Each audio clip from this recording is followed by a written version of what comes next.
So, ayan guys, ang aking baked chicken. Sabi ng asawa ko, ang sarap daw.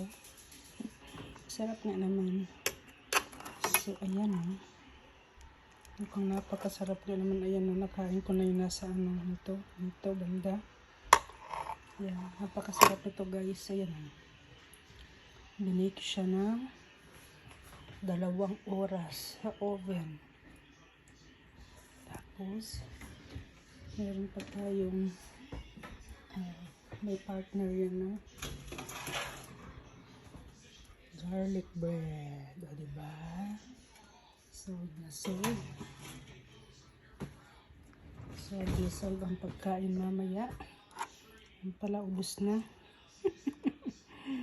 Pero ang sarap guys. Kahapon ko lang ito minarinate. Ayan. 2 oras ko niluto. Sabi ng isa. Good. Sabi niya, masarap daw. Masarap nga.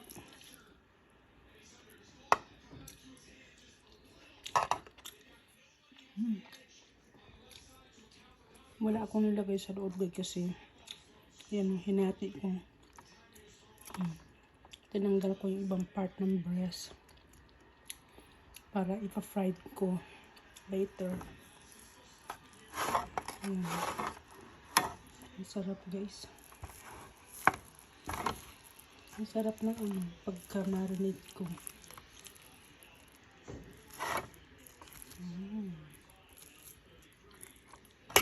Yummy.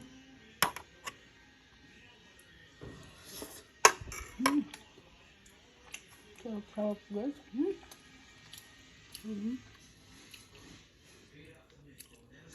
Delicious.